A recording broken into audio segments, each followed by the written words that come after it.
For those of us who wanted more of Ana de Armas's character in No Time to Die, this one's for us. What's up, guys? My name's Krisp, and this is my review of Ballerina, directed by Len Wiseman. So what this movie's about, probably gonna sound pretty familiar to you if you've already seen a John Wick movie.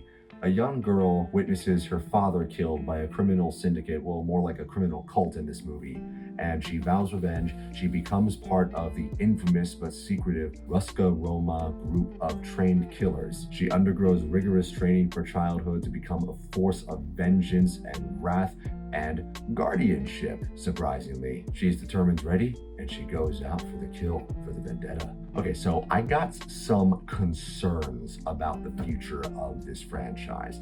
Anybody who hasn't lived under a rock when it comes to cinema knows that the John Wick franchise popped off. Audiences know it, critics know it, filmmakers know it, companies know it, and they're trying to bite deeper and deeper into that pie, and I'm really worried about them biting off more than they can chew.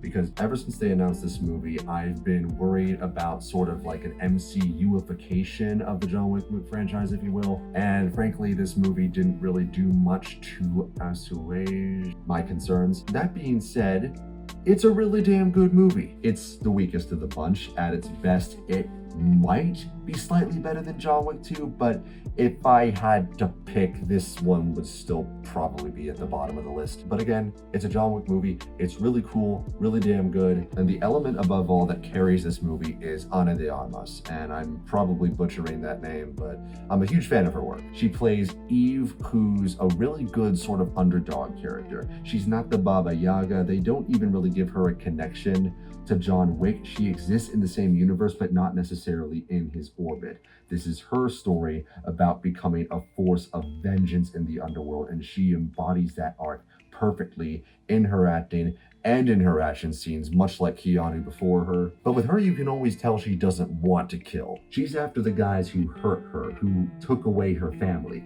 If you don't fit that bill and she can afford to be merciful, she's more likely to spare your life than John would be. She'll tell you, think about it. John will just be like, I'm gonna make this corkscrew disappear. Speaking of the action, oh my god, the action. In terms of pure action, this film just might be second only to John Wick 4. Maybe. Don't quote me on that. There's one part where like she ties ice skates together and she swings them like nunchucks and kills some guys that way. There's a flamethrower sequence toward the end. Like she takes out a bunch of guys with the flamethrower, and then she goes up against the villain's right-hand guy who's also got a flamethrower, and they go into a literal flame war with each other. But the best kills in this movie are done with grenades. I don't want to give too much away, but I gotta gush about this, I'm sorry. There's one bit where she sticks a grenade into a guy's mouth, shoves him behind a door, and he blows up from behind the door. She hangs a guy off a building with a grenade sticking to him, and he leaves this man-shaped blood stain on the wall, like his soul left his body or some shit. And on top of that, I love Ana de Armas's fighting style she develops for this character. It's very similar to her character from No Time to Die.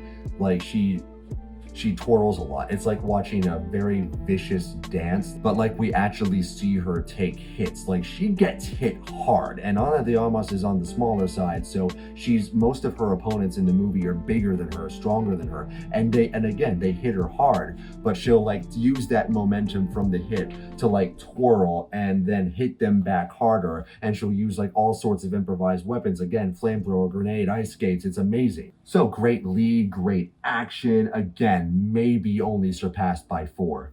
Those are the things that usually a great John Wick movie makes. So why do I, and apparently so many others, consider this one the weakest? Because for all those strengths, it does have problems. Like I said before, it's got the vengeance arc, but they also try to do this thing with Eve where they make her she's an avenger and she's a protector. The vengeance half of the movie is strong. The half where she's playing the protector, not so much, So this cult she's hunting down, there's a former member of the cult she wants information from, who's played by Norman Reedus. And it turns out the cult is after him. Well, more accurately, they want to indoctrinate his kid. And he just asks her, please, if anything, protect my kid. I'll tell you everything you need to know. Just protect this kid. And like pretty much in the same sequence, the kid gets kidnapped. So she's still mainly looking for this bad guy to take revenge, but she's also got to save this kid. And if you think that sounds like it adds nothing to the movie, you're exactly right. It adds nothing. You could take it out and it'd be no different. And on top of that, I'm pretty sure they only cast Norman Reedus because people like Norman Reedus. His character does nothing right in this whole movie.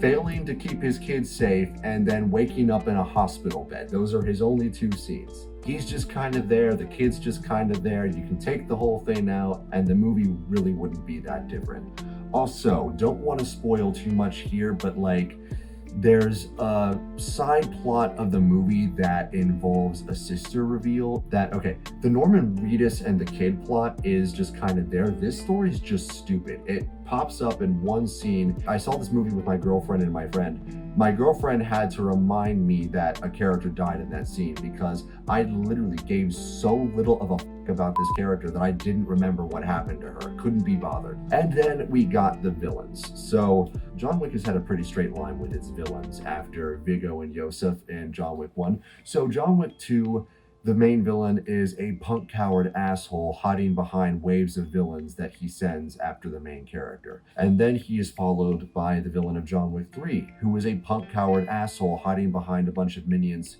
who they send after the main character. Followed by the villain of John Wick 4, who's a punk coward asshole hiding behind waves of minions that he sends after the main character. And then we get the villain of Ballerina, who is a punk coward asshole hiding behind his minions that he sends after the main character. And you know, the Marquis was alright. The Marquis at least had that, like, you know, love to hate aspect to him. He had a pretty good performance from him by Bill Skarsgård's silly French accent attempt aside. This guy's just some boring Tarkin knockoff. Like, they even have the scene toward the end where his compound's getting raided, and like one of his guys comes up to him and says, yeah, we're in trouble here, we got to evacuate. And he straight up has that moment that Tarkin had on the Death Star. I half expected him to just say, evacuate in a moment of triumph? I think you overestimate their chances. And another thing, the cult. Their whole deal is that they're supposed to be the anti-Romoroska, the anti-continental. Like, these guys are killers with rules. Their whole deal is they're not supposed to have rules. Like, they do their whole thing without a code of conduct, no rules, and that makes them more dangerous and more evil. But their first scene is them going after Eve's dad because he left the cult. He broke a rule. They also have a truce with the Romoroska. They have a rule. And the villain tells them to cease fire while John goes after Eve. So they have a hierarchy. That's a rule. And then there's the inclusion of John Wick. So, okay, for the most part, the way they include John, they actually do a pretty good job of showing where this movie takes place in the John Wick continuity. Without giving too much away, in the first scene we see John, they make it clear that it's taking place during the events of 3.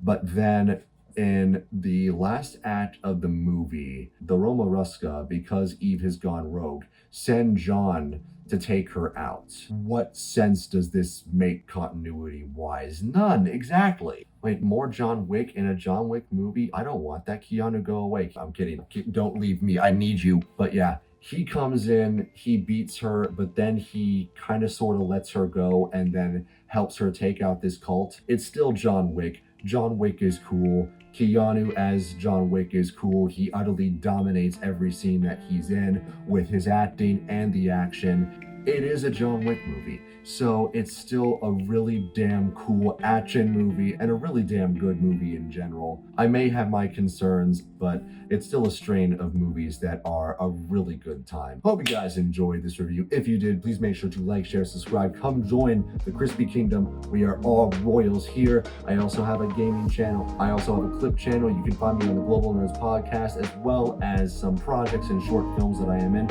All links down below. Yes, I have a gaming channel, but it is harder and harder to find time to play video games right now, so I'll let you know about that when I have time. This has been Crispy, and that is it. The Krisp is spoken. Take care.